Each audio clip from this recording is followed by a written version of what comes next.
As you all remember, one of the episodes where Babuji Maharaj discovers the first samskara.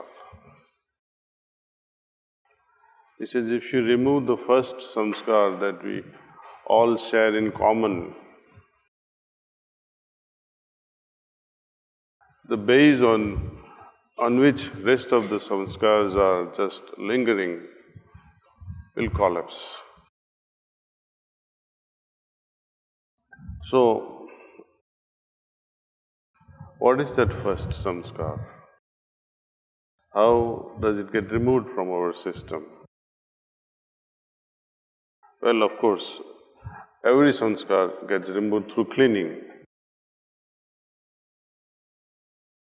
And that is why, over a period of time, as you develop more and more faith and we practice with dedication, a sort of courage develops and fear seems to die away.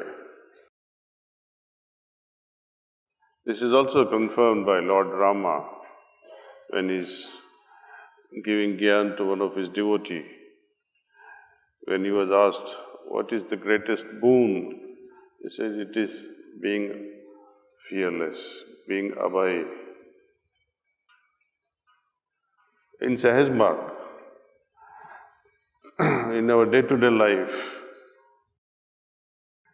despite of this daily cleaning by individuals, by having individual sittings through preceptors, attending group satsangs, it serves a great purpose of removing samskars which gets accumulated at different layers of our consciousness. Daily samskars, daily impressions are easy to remove through our evening cleaning process. A bit deeper layer of samskar can be removed through the help of our preceptors. Even deeper levels of samskars, our masters are able to help. These are the samskars which haunt us life after life. But what do we understand of samskara? When we remove samskars, what happens? Let us say you had an argument with someone, or you had such a very pleasant experience with someone in discussions.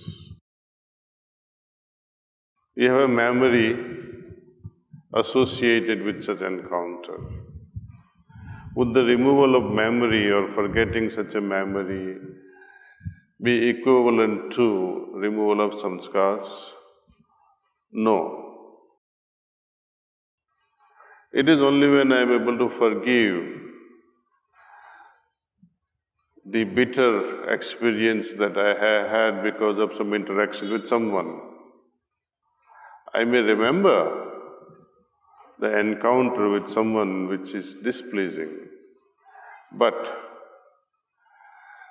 totally removing the emotional part of it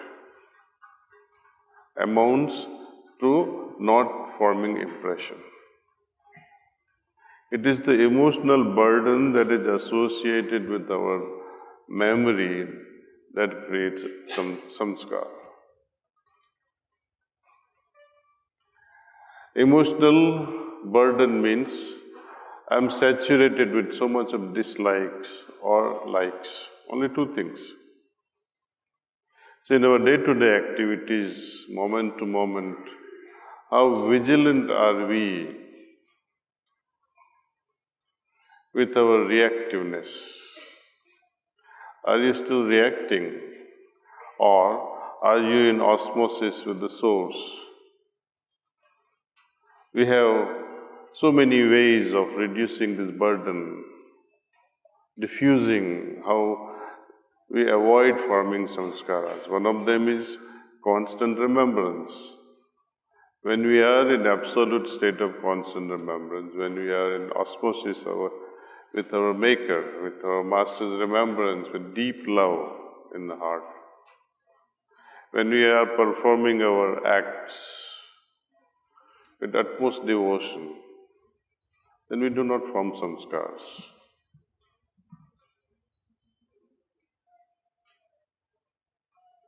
Another method that was given few years back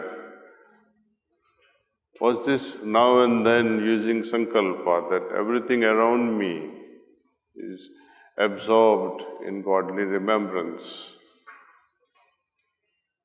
I like to add one more sankalpa to this sankalpa, that while we are in the office or at home, traveling via flight or via train or walking around, doesn't matter, wherever we are, think that everything surrounding us is absorbed in godly remembrance, and that all are in osmosis with the source, developing increased peacefulness and moderation.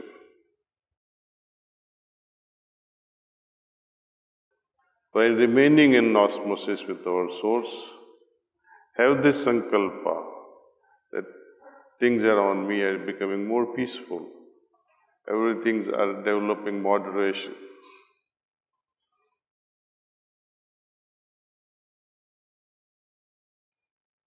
In very short time, we'll come to a stage where we will not have to do daily cleaning.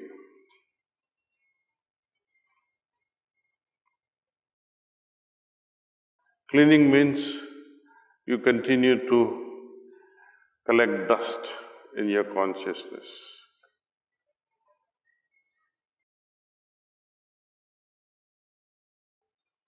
By creating a veil around us, we are preventing all these things to settle in our heart.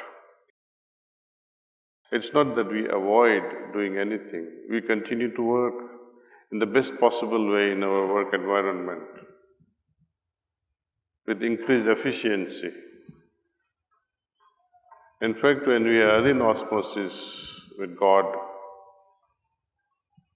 our actions tend to become perfect, more and more efficient. You'll start enjoying the work. Work will no longer remain a burden. A lot of people say they like to retire. But I am of a belief that all your spiritual wealth, all your spiritual accumulations can be exercised best in the working environment in the material world. Material world, the family life gives us challenges, and against these challenges, we use our spiritual wealth.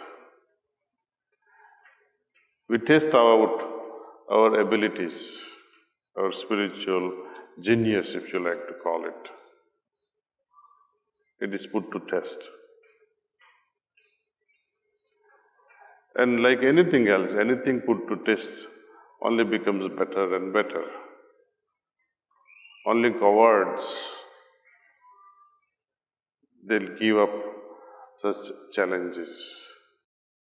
Sahaj Marg is to face such challenges with bold heart, having confidence in Master that yes, I may not have confidence, but he is there to support in all my activities. So with this little heartfelt, I would say, I would not like to call it anything else, but I like to share this inner feelings of my heart